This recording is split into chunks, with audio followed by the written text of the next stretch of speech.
Well, hello, and welcome to another edition of Inside U Miami Medicine. Today I'm joined by two of the most outstanding faculty members at the Leonard M. Miller School of Medicine. Dr. Gauri Agarwal, Associate Dean for Curriculum, Dr. Amar Deshpande, the Associate Dean for Medical Education and Administration. So welcome. Thank you. I'm looking forward to this conversation because you are responsible and to a large extent are the principal architects of our new curriculum, NextGenMD. But before we delve into the substance of this exciting new novel curriculum, excuse me if I can contain myself, let's talk a little bit about yourselves and your journey and how it is that you became such leading educators at the Miller School of Medicine. Gauri, let's start with you. Well, I think both credit the University of Miami. We're both proud graduates. At that time, we were in... What class did you... I was in the class of 2000. Okay. And we were both in the 6-year program. So we did 2 years of college. For the very, very smart people. Okay. Uh-huh. Yeah. I think I was 18 when I started medical school. How old were you?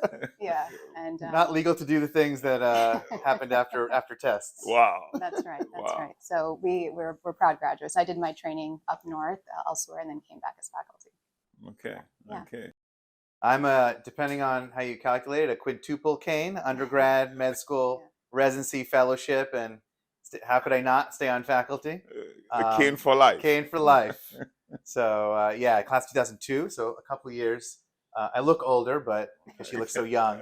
But 2 years behind Gauri. So I think the commitment to how great the school was and how my mentors, both in my specialty. I'm a gastroenterologist in my specialty, but also in education, or what drew me to how could I merge those two things in my two interests, both in GI and in education. And I was so well fostered here that it was a natural segue into faculty. Okay, great.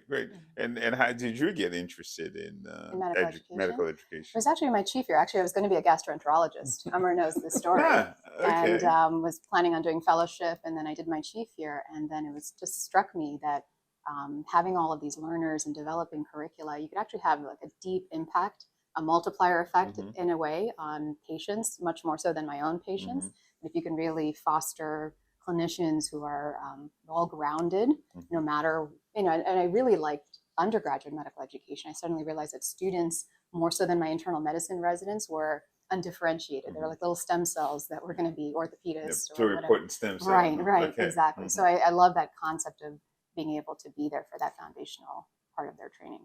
Awesome.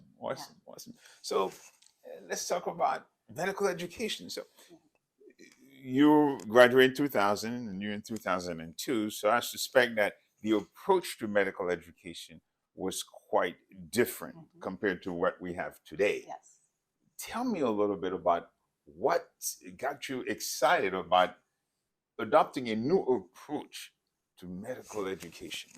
Why the change? But I think for me, as you go through training, I was really interested in GI training at first and in GME. And one of my education mentors from here, Mark O'Connell, said, "You're going to do one thing, pick UME or GME." And I listened to him on a lot of things, but not in that. And I ended up doing a lot of stuff both in the GME and the UME world. And as you're able to straddle both, you see some of the true value in the way that we were trained, but also in ways that we know that how we can better inform residencies and how can we create better medical student graduates to be better prepared for residency and their careers thereafter. And so I started taking interest in kind of the history of how did we get to where we were, and not to bore anyone in this conversation, but from the Flexner report from 110 years ago, and how do we get to the model that many of us trained, where we sat in a classroom, memorized volumes of information for 2 years and forgot it maybe a week later, and then go into 2 years of living in a very hospital-based setting, and then going out into the world, and that prepared us. And I think we're all proud of how we came out. But what are the opportunities to get better, and how can we learn not only from our experiences, but from what the science has told us about how do adults or young adults learn, and how can we leverage that pedagogy to be able to deliver education better? Okay, all right. Yeah, Great. Our experience in our second year of medical school, we were sitting in an auditorium. In this second year of medical school, NextGen, they are operating, they are delivering babies, they're talking to families, right? So that's an incredible thing so early in their education. I love the fact that it's early clinical experience. But I think what I also really just compared to what we experience. We experience a very traditional model of being doctors, and the healthcare system is completely different now, right? We're talking 22 years later for me. And when you came on as dean, I remember you had this tagline of transformational leaders in medicine. This curriculum really could allow them to do that, because it's not just the traditional medical curriculum. They have scholarly pathways, they have dual degrees, they have ways to become transdisciplinary and bring to the practice of medicine this completely different mindset, another discipline, a different skill set, right? Which is, I think, earth shattering, really, right? That's a great segue to talking about the real curriculum.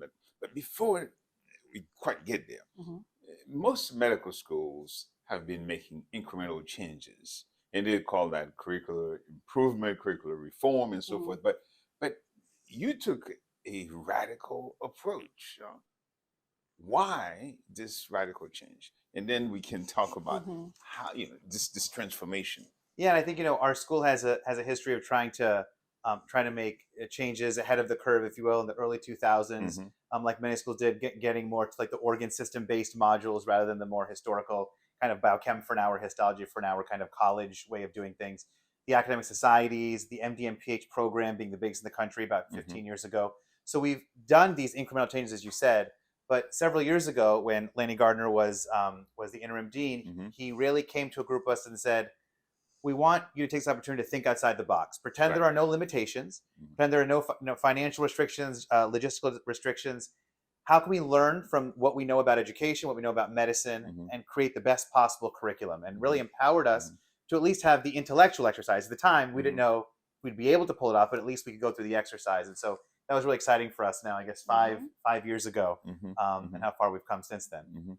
So yeah, it's 5 years ago, but getting there was quite a formidable undertaking. Tell me a little bit about that. The challenges. How did you actually make that sausage? I think so. We started with a task force. I was fortunate to chair a task force back in 2017 and 2018. We tried to bring together people who were really involved in education at the medical school. We also had people from the business school and the nursing school. We had residents, we had students and staff, because we really wanted to get a full 360 view of what is the best way. So how many people in that task force? About 25 people on this original task force. And that original goal was, what are some of the basic tenets of what we want to accomplish? We had several meetings and like kind of thought meetings about what are the basic principles. And we gave everyone assignments. One of the things that I think I'm really proud of is there's a lot of ways you can wax philosophical about how things should be. But just like we tell every one of our learners how to take an evidence-based approach to why they're going to do therapy X or procedure Y, we said before we change from this to whatever else is there, what is the data? What are the data behind that? So we spoke to, we recently had made a spreadsheet of about 40 schools, both in the US and other places in North America, as well as in Europe and Asians, and to learn from them. And so when you ask, like, our curriculum, it's 5% an idea from that school and 10% an idea from this school. And so what we really want to say is, what is the evidence? What does it show that why are we doing what we're doing, so we can defend it? Certainly at the minimum to show non-inferiority, but optimally to show how it can be better. So really coming up with what we at the time had these 6 major pillars. For example, like, what is the right substrate of what do you really want to start with? You mentioned making the sausage, right? Like, what's that right substrate? How can you truly, everyone talks about the 3 pillars of academic health systems, but how can education truly have the same length of a leg, if you will, of the clinical and research operations? And how do you create the financial structure and the infrastructure to do that? And how can you get people? I think one of our biggest challenges is, listen, I have recently won 3 national awards in my specialty because of how good I teach blank subject. And I've been doing this for 30 years. What's wrong with what we're doing? And so how do you have that conversation of nothing's wrong with what we're doing, but how can we make it better? And how can we engage all of our stakeholders to believe in rowing in the same direction? So how do you embrace change?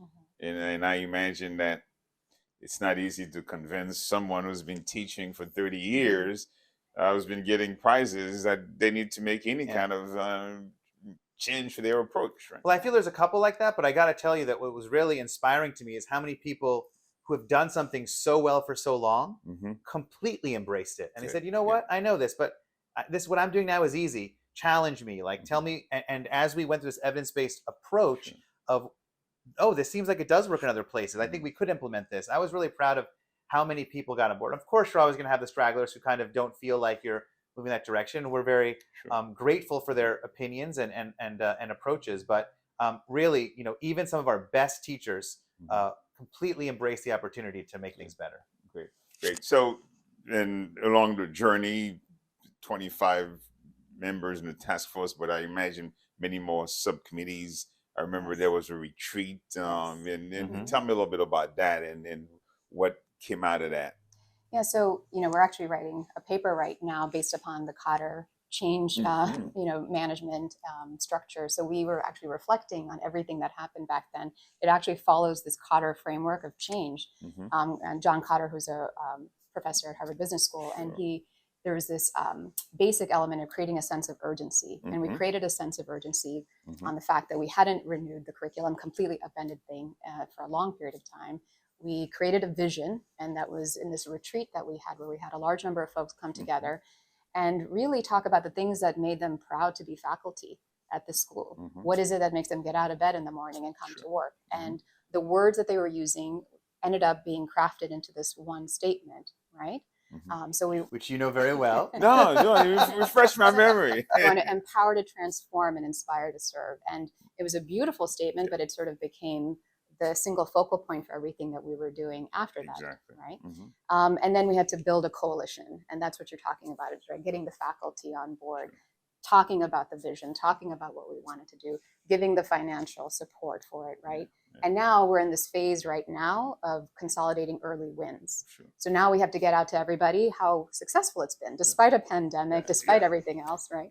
So that's where we are. We're going to get to that. We're going to get to that. We're going to carry it through the process. So this is fantastic. So now the task force is in place. You've had your retreat. You have your compass, your North Star, what you're trying to accomplish. So what did you come up with? What did this new curriculum look like? So tell me a little bit about the phases.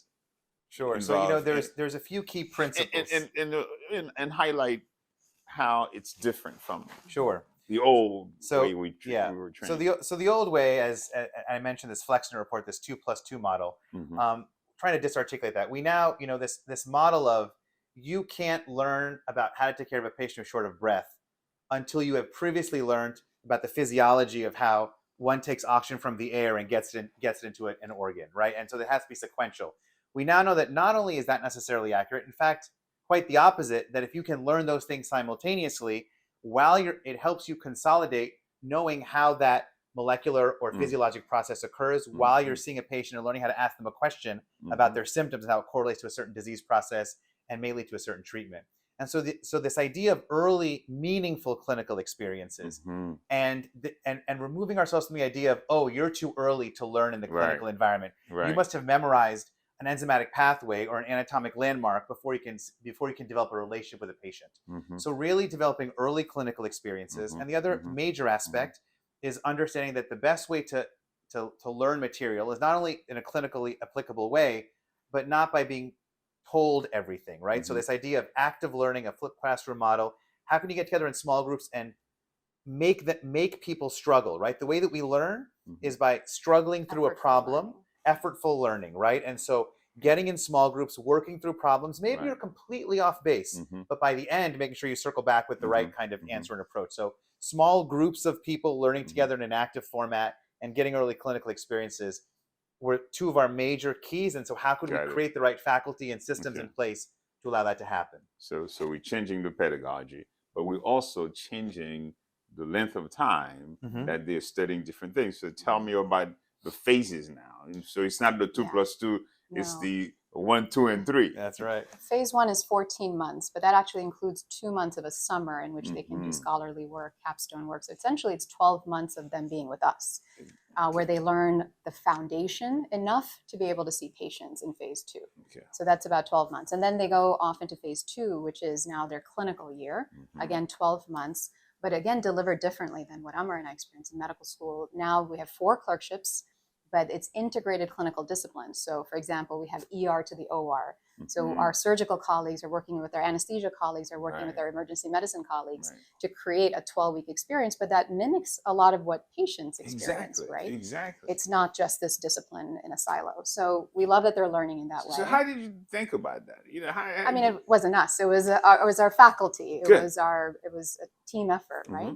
We came together, and there was a whole phase 2 team who came up with this plan. Yeah. And what I love about the clinical year in this curriculum, which is also very different from us, is the integration of foundational sciences, right? Where it makes the most sense. What does that mean? So I'm learning pharmacology while I'm prescribing that medication, right? I'm learning about reproductive physiology while I'm taking care of a pregnant woman, or whatever. So they're still getting lectures. Well, they're getting some degree of lectures in the sense they're modules. There's videos that our faculty have put together so that they can independently learn during those clerkships. There's quizzes that they're taking to assess that knowledge, that type of thing.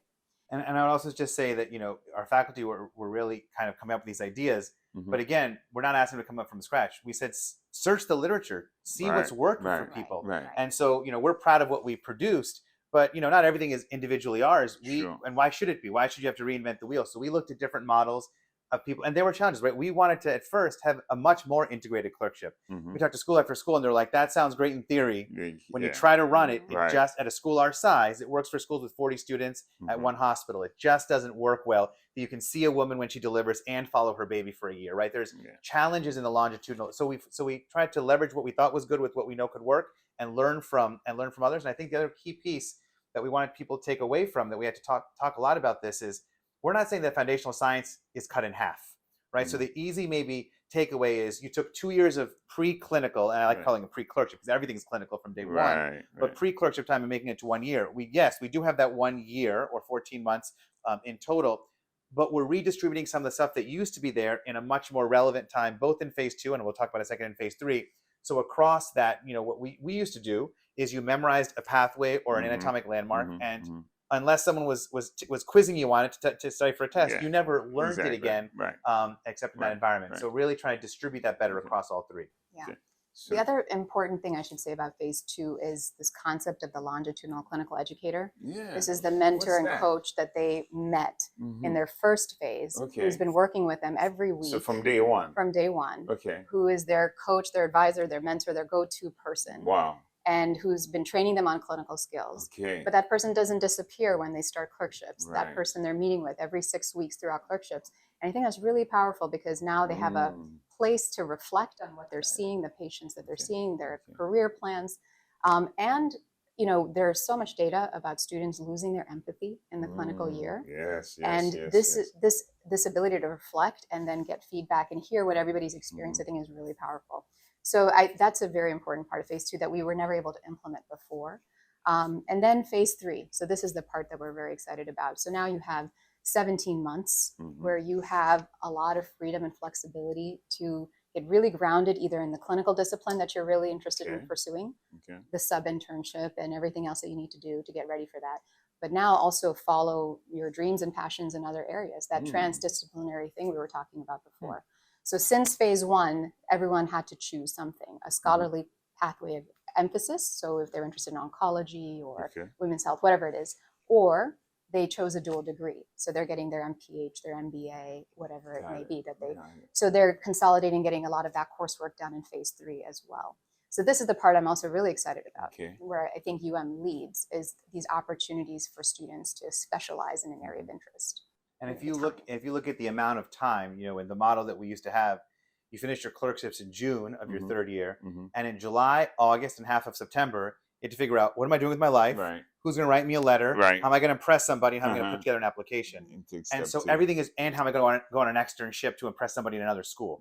And so that was so compressed. And so now what you have is phase 3 starts in January. So you basically have tripled the amount of time to find your passion, to do your work, to get prepared for residency.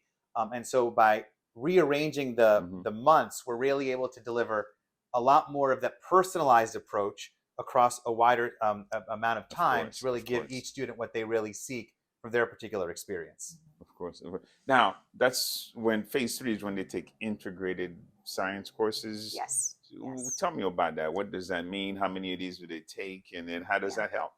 So they all have to take at least one. It's Mhm. 4 weeks. And this has been very exciting for us to find those collaborations with our Mhm. PhD faculty, the ones that Sure. are embedded in this foundational sciences, and our clinicians in our departments, and for them working together to Mhm. craft a 4-week experience for students where they can really see the connection between transplant medicine and immunology, Mhm. as an example, right? So it may have been just theoretical in phase 1, but now they're seeing the application of Got it in phase Got 3, or gross anatomy and surgery. So these types of courses where they can integrate the two, I think, can be very powerful. All of us, I think, felt like, oh, I wish I could take anatomy now as a Sure. 4th-year medical student, Sure. right? Okay. So this is their opportunity to do those kinds of things. And even And across professions, like I think we have one with clinical pharmacists teaching about their perspective, and then going into a clinic and seeing how immunotherapy is actually delivered into a cancer patient, or similarly pathology with some of the cancer biology. So how can we again bring back, not just there's 12 or 14 months of phase 1, you never learn foundational science again. Right.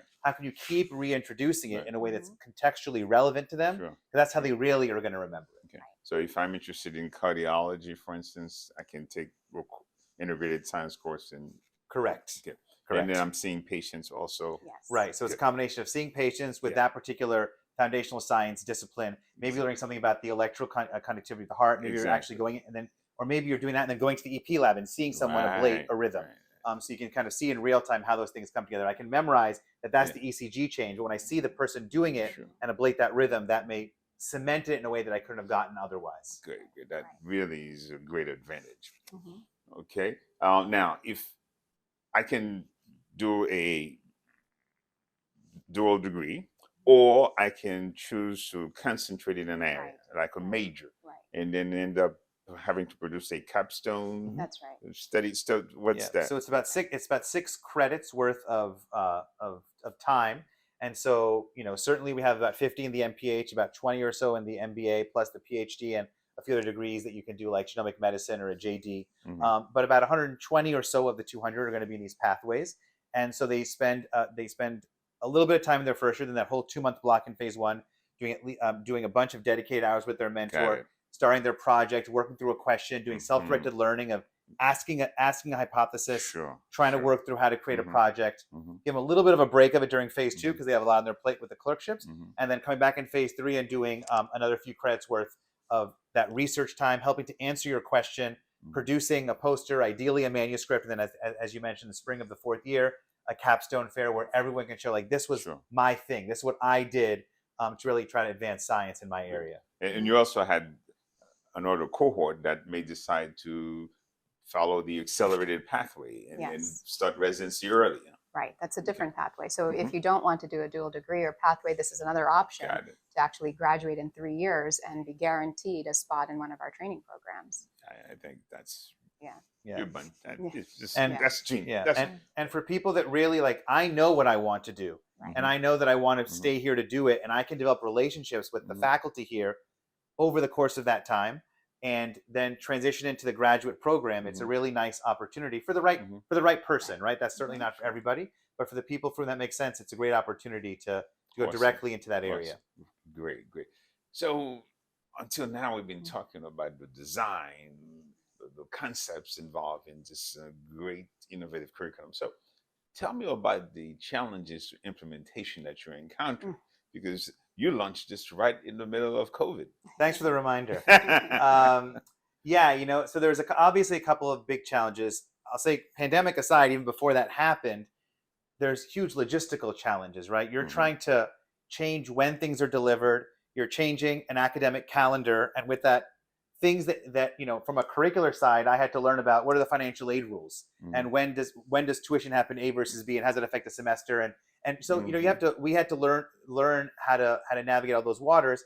How do you get all the faculty? You mentioned building a coalition. How do you get all these faculty on board to make all these changes? So I think a lot, and then finally, how do you implement this in a way that's somewhat cost neutral, right? I mean, obviously you have to make investments in big change, but you can't break the bank in doing so. So how do you sufficiently value the role? And so one of the things that we're really proud of, without using too many acronyms about ERVU and FTE and CFB and all these things about finances, how could we appropriately, I mentioned one of the pillars was truly valuing education.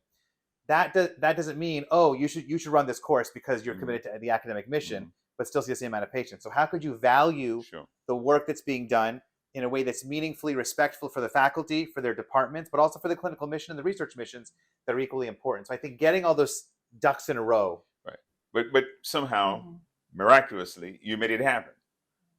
And you had to go, instead of in-person gatherings, you had Zoom. Yeah. Yes. And then so these collaborative learning groups that still worked out okay. So it was a challenge. I say to people, I remember very well those meetings in March when we're like, what is this thing? Is it really going to be a problem in the future? And should we keep students in the clerkships or not? Back in March of 2020. And when we realized it was what it was, and that we were launching a curriculum that I mentioned, two important things. You get into clinical experiences really early, and you're in interactive live small group sessions. And what are the two things that the pandemic didn't allow? Hospitals and clinics didn't have extra learners in there because of the restrictions due to the pandemic, and we couldn't really gather in small groups safely in a way that we knew at the time.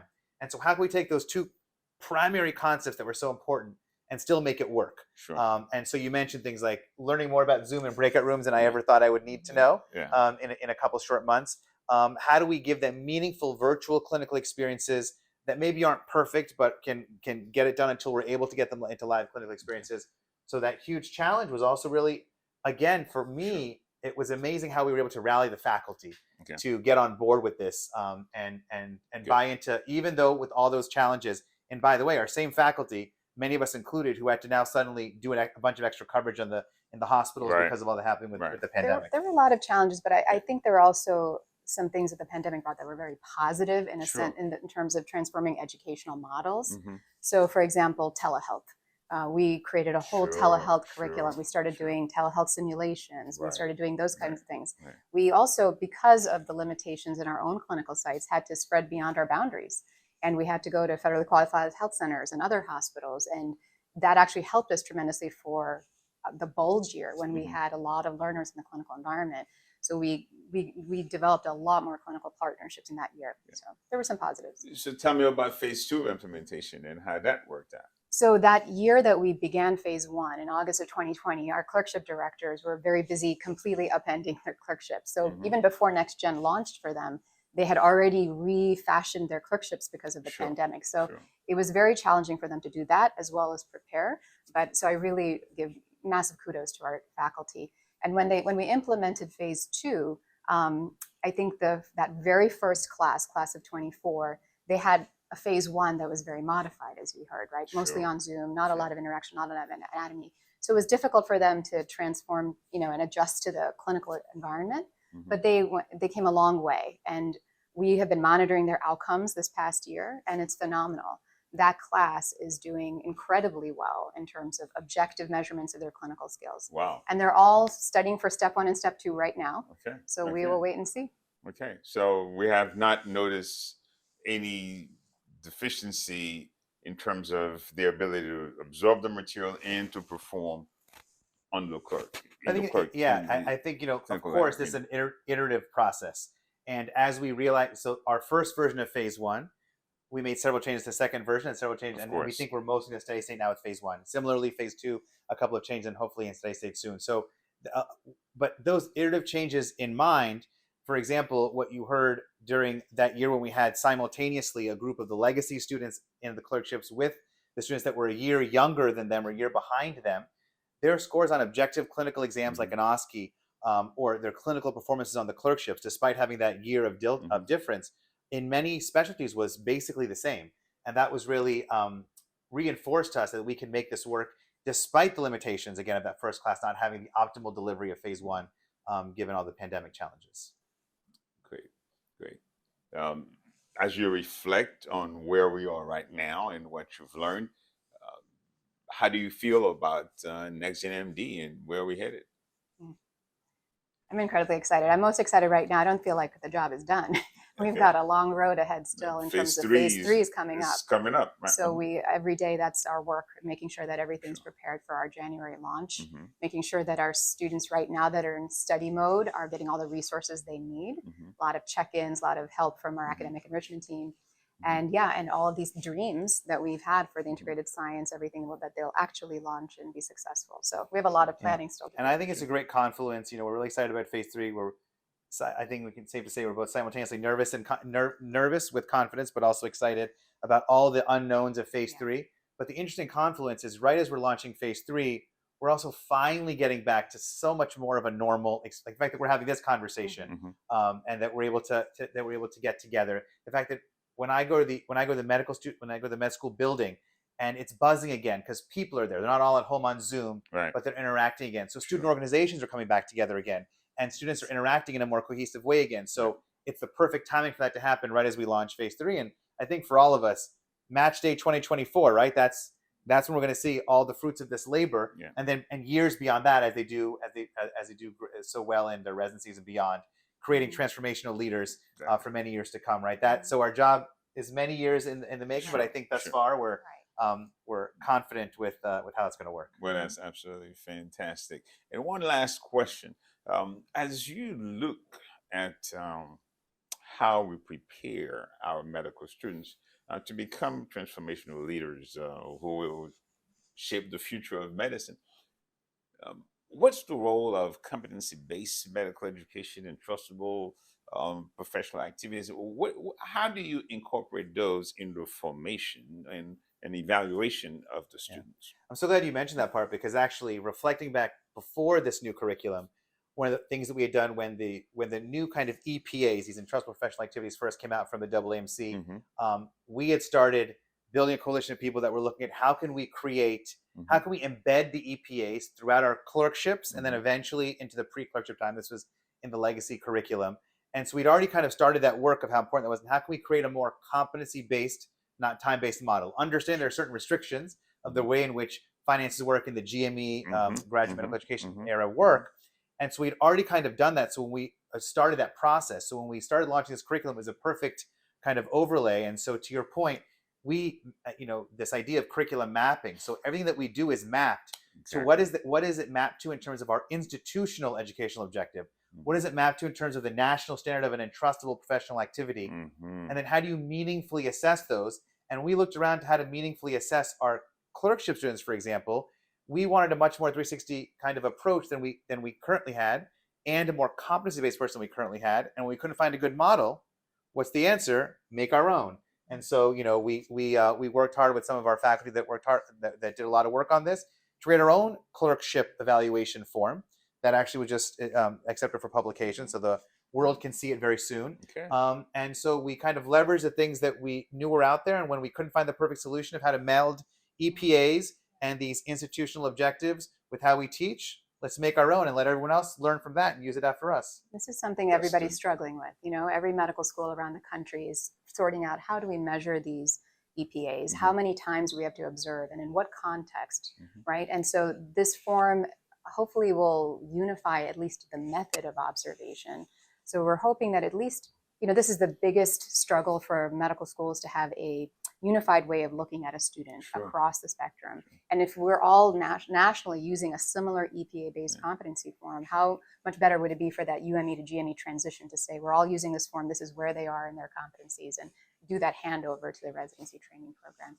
And the other last piece is that our boot camp at the very end of their medical education, this is that course that helps them transition to becoming medical residents. We evaluate every single EPA in that course. Are they able to do all of these things that we say that they should be able to do? This is fantastic. What a beautiful place to end, with the Middle School of Medicine leading the way when it comes to medical innovation. Thanks to the two outstanding leaders that we have right here with us. Dr. Agarwal, Dr. Deshpande, what a pleasure to actually talk to you today. And what a privilege for me to catch you as part of the Deaconal leadership. So thank you so much for sharing with us the journey to NextGenMD.